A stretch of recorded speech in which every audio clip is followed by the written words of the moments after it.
ఓం నమ శివాయ. నమో కాలభైరవ. విధాత టీవీ ప్రేక్షకులందరూ ఆ కాలభైరవుడు రాజశ్యామలాదేవి అనుగ్రహంతో అందరూ సుఖ సంతోషాలతో ఉండాలని మనస్ఫూర్తిగా కోరుకుంటూ మీ విశ్వసాయి గురూజీ. అలాగే ప్రతి ఒక్కరికి కూడా శ్రీరామ నవమి శుభాకాంక్షలు.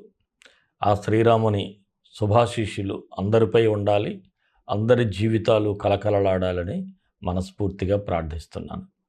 మరి ఒక్కసారి మన పీఠంలో జరిగేటువంటి కార్యక్రమం గురించి. ఏప్రిల్ 1 బుధవారం, చైత్రశుద్ధ పౌర్ణమి. అంటే చాలామంది 2వ తేదీ కదా గురువుగారు అని అనొచ్చు. మనం ప్రదోష వేళలో చేస్తాము. 2వ తేదీ ఉదయం 6 గంటల వరకు మాత్రమే పౌర్ణమి ఘడియలు ఉంటున్నాయి. కాబట్టి మనం ముందు రోజే, అంటే బుధవారం నాడు ప్రదోష వేళలో ఈ హోమాన్ని మనం జరిపించటం జరుగుతుంది. ఇది చాలా పవిత్రమైనటువంటి రోజు. అలాగే ఆ రోజు ఎటువంటి పూజ చేసినా, హోమం చేసినా కర్మదోషాలు, అలాగే పూర్వజన్మ పాపాలు, మరి పితృదోషాలు కూడా, దానితో పాటు గ్రహదోషాలు కూడా తగ్గించడానికి చాలా శక్తివంతమైనటువంటి రోజు. అందువలన ఆ రోజు మనం రాజశ్యామల సమేత కాళభైరవ మహామృత్యుంజయ హోమాన్ని మనం మన స్వర్ణాకర్షణ కాళభైరవ దివ్యక్షేత్రంలో జరుపుతున్నాం. ఈ హోమం జరగటం వలన ఏమిటంటే, మీకు చెప్పినట్లు పూర్వజన్మ కర్మదోషాలే కాదు, ఎవరికైనా అనారోగ్య సమస్యలున్నా, అపమృత్యు భయం ఉన్నా, నెగిటివ్ ఎనర్జీస్ ఉన్నా, లేదు ఎటువంటి ఇబ్బందులు ఎదురవుతూ ఉన్నా, మీరు ఏదైనా ఒక పని చేసేటప్పుడు ఆటంకాలు ఎదురవుతూ ఉన్నా, తప్పకుండా ఈ బాధలన్నీ కూడా తొలగించేటువంటి ఈ హోమం. అందువలన ప్రతి ఒక్కరూ కూడా ప్రత్యక్షంగా లేదా పరోక్షంగా ఈ హోమంలో అందరూ పాల్గొనవచ్చు. ఈ హోమంలో పాల్గొని సకల శుభాలు పొందాలని మీ గోత్రనామాలు రిజిస్టర్ చేయించుకోండి. స్క్రీన్ మీద ఈ కింద స్క్రోల్ అవుతున్నటువంటి నెంబర్కి రిజిస్టర్ చేయించుకోండి. అలాగే మన యొక్క ఈ క్షేత్రంలో గోవులకి మనం ఆహారాన్ని ఇస్తూ ఉంటాం. మీరు ఇచ్చినటువంటి ఏదైతే మీరు పంపిస్తూ ఉంటారో ఈ హోమం కోసం.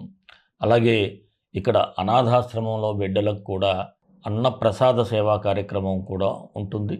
అలాగే ఈ పాల్గొన్న ప్రతి ఒక్కరికి కూడా మీ గోత్రనామాలు ఇక్కడ చదివినటువంటి వీడియోను పంపించటం, అలాగే ప్రసాదాన్ని కూడా మీకు అందించడం జరుగుతుంది మీ ఇంటికి పోస్టల్ ద్వారా.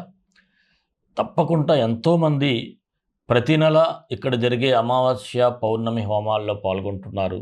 అలాగే మంచి శుభ ఫలితాలు అయితే పొందుతున్నారు.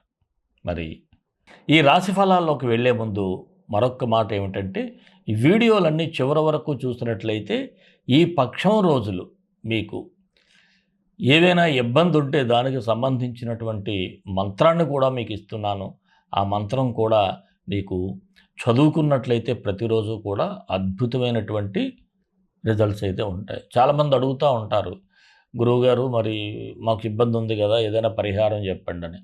మీరు చివరి వరకు చూడరు కదా. చూస్తే ఆ చివరిలో ఆ పరిహారానికి సంబంధించినటువంటి మంత్రం కూడా మీకు ఉంటుంది.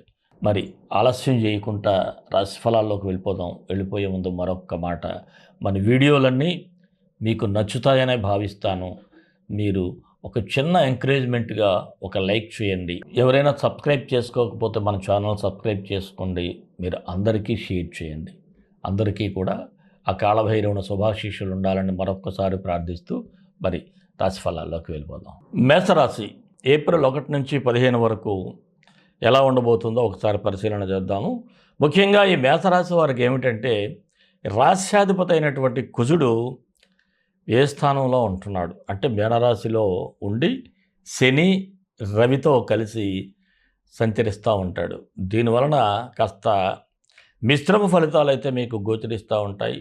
అలాగే 9వ తేదీ నుంచి అక్కడికి మరలా బుధుడు కూడా రావటం వలన కొన్ని ఆలోచనలకు అవాంతరాలు కూడా ఏర్పడేటువంటి అవకాశాలు అయితే ఉంటాయి. ఇది కేవలం ఇండికేషన్గా మాత్రమే మీరు చూడండి, భయపడాల్సినటువంటి పని లేదు. ఎందుకంటే మేషరాశి వారికి ఆల్రెడీ ఏలినాటి శని కూడా నడుస్తూ ఉంది. అయితే మీ వ్యక్తిగత జాతకం కాస్త స్ట్రాంగ్గా ఉన్నట్లయితే కొంత పర్వాలేదు, భయపడాల్సినటువంటి అవసరం అయితే ఉండదు. ఇక్కడ మీకున్నటువంటి ప్లస్ పాయింట్ కూడా చూడాలి కదా. శుక్రుడు మీ జన్మరాశిలో సంచరించడం వలన కాస్త శుభ ఫలితాలను కూడా ఇస్తూ ఉంటాడు. దీని వలన కూడా కొంత ఆలోచన విధానంలో మార్పు అయితే ఉంటుంది. అలాగే మానసిక ఒత్తిడి కూడా జయించాలి, మీకు మీరే మోటివేట్ చేసుకుంటారు.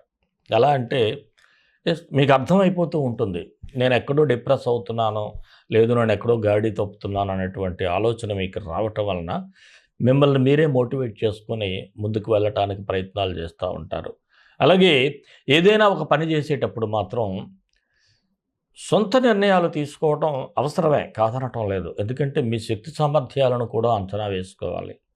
అలాగే కొన్ని సందర్భాలలో మనం ఏదైనా సరే ఒక ఇన్వెస్ట్మెంట్ పెట్టినా, లేకపోతే మరొకటి చేసినా పెద్దలను సంప్రదించినట్లయితే ఇక్కడ 2 పార్ట్స్ ఉంటాయండి. ఒకటి సమయం వృధా కావటం, 2 డబ్బు వృధా కావటం. వారితో మీరు డిస్కస్ చేయటం వలన ఏమవుతుందంటే ఒక ప్రిపరేషన్ అనేది ఉంటుంది ముందుగానే. ఓకే, మనవాడు ఈ దీంట్లోకి వెళ్తున్నాడు, దీని వలన ఒకవేళ ఏమైనా ఇబ్బంది అయినా వాళ్ళు ప్రిపేర్డ్గా ఉంటారు కాబట్టి మిమ్మల్ని ఇబ్బంది పెట్టే పరిస్థితి ఉండదు. లేకపోతే తర్వాత వారి యొక్క ఒత్తిడిని భరించలేని పరిస్థితులు అయితే ఉంటాయి. అలాగే ఏదైనా ఒక ఇమేజిన్ చేసుకుంటారు, ఒక ఆలోచన విధానం లేకపోతే ఒక ఊహ, దానికి సంబంధించి నేను ఈ పని ఎలా చేసేయాలి అనుకుంటారు. ఆ పని మొదలుపెట్టేస్తారు. మొదలు పెట్టడం చాలా తేలిగ్గానే మొదలు పెడతారు, కానీ ఆ పని పూర్తి చేయడానికి మాత్రం చాలా అంటే చాలా కష్టపడాల్సినటువంటి పరిస్థితులు అయితే ఉంటాయి. ఒక్కొక్కసారి మధ్యలోనే ఆ పని ఆపేయాల్సినటువంటి పరిస్థితి కూడా ఏర్పడతూ ఉంటుంది. అలాగే ఆదాయానికి మించిన ఖర్చులు అసలు మీకు తెలియకుండానే ఖర్చు అయిపోతూ ఉండటం, ఏం జరుగుతుందో అర్థం కాని పరిస్థితి. ఇక కొంతమంది అయితే లగ్జరీస్, తడి తక్కువ తమాషా ఎక్కువ అంటారు కొంతమందికి. చేతిలో చిల్లిగా లేకపోయినా సరే విలాసాలకు మాత్రం లోటు ఉండదు.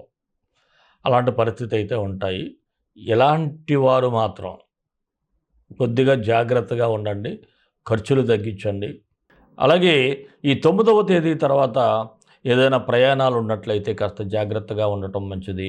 ముఖ్యంగా దూర ప్రాంత ప్రయాణాలు ఉన్నట్లయితే కాస్త వాయిదా వేసుకోండి.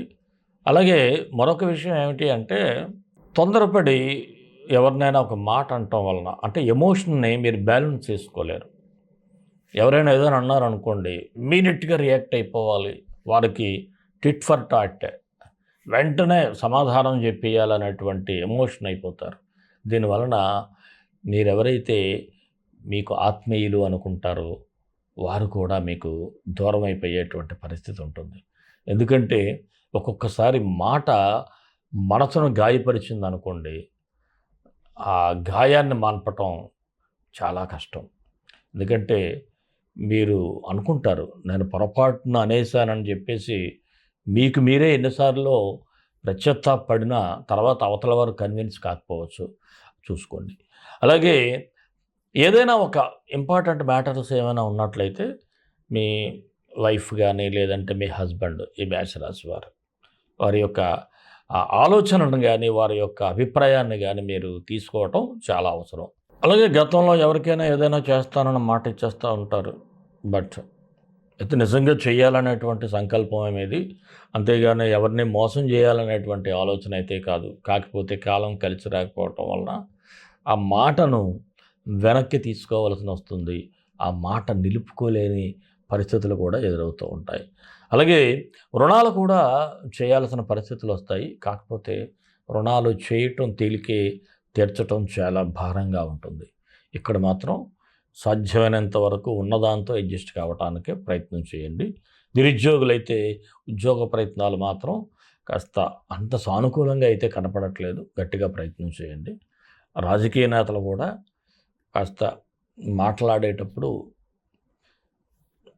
చూసుకొని మాట్లాడటం చాలా మంచిది. అలాగే ఏదైనా ఒక సమస్య మీద మాట్లాడేటప్పుడు ప్రజల్లో మీ మీద నెగిటివ్ అభిప్రాయం రాకుండా చూసుకోవాలి. ఈ విషయంలో మాత్రం చాలా కేర్ తీసుకోవాలి.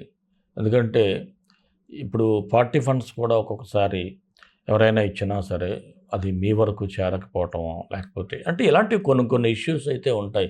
ఇది ఎవరికంటే పెద్ద పెద్ద బడా నేతలకైతే ఇవి ఎదురవుతూ ఉంటాయి.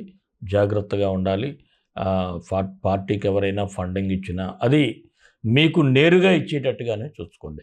ఇక ఉద్యోగస్తులకు చూసినట్లయితే కాస్త స్వయంకృత అపరాధాలు అయితే కనిపిస్తూ ఉన్నాయి. ఎందుకంటే పనుల్లో ఆలస్యం అవటం, కావాలనే పనులు వాయిదా వేసుకోవటం, ఇలాంటివన్నీ చేస్తూ ఉంటారు. ఆఫీస్కి తొందరగా లేకపోతే సమయానికి వెళ్ళలేకపోవటం, ఇలాంటి వాటి వలన కాస్త ఇబ్బంది ఎదురవుతూ ఉంటుంది. మీ సహ ఉద్యోగులు కావచ్చు, అధికారులు కూడా మీ మీద ఒక అంటే గమనిస్తూ ఉంటారు. అది మాత్రం మర్చిపోవద్దు. అలాగే వృత్తి వ్యాపారస్తులకైతే పెద్ద లాభాలు కనిపించడం లేదు. మీ దగ్గర పనిచేసేవారు కూడా పాపం మీకు మంచి బిజీ మూమెంట్లో వారు హ్యాండ్ ఇచ్చేటువంటి పరిస్థితులు కూడా ఉంటాయి. అందువలన ఎవరైతే ఈ వ్యాపార సంస్థల్లో పనిచేస్తూ ఉంటారో వారితో మాత్రం కాస్త జాగ్రత్తగా ఉండాలి. ఎందుకంటే సడన్గా కూడా ఒక్కొక్క రోజు చెప్పా చేయకుండా సెలవు కూడా పెట్టేస్తూ ఉంటారు. ఇక నూతన పెట్టుబడులకైతే అంత శుభ సమయం కాదనే చెప్పాలి. మరి జాయింట్ బిజినెస్ చేసేవారికి ఎలా ఉంటుందంటే పార్ట్నర్స్ మధ్యలో మాత్రం అభిప్రాయ భేదాలు రాకుండా చూసుకోవాలి. ఇక షేర్ మార్కెట్కి ఎంత దూరంగా ఉంటే అంత మంచిది.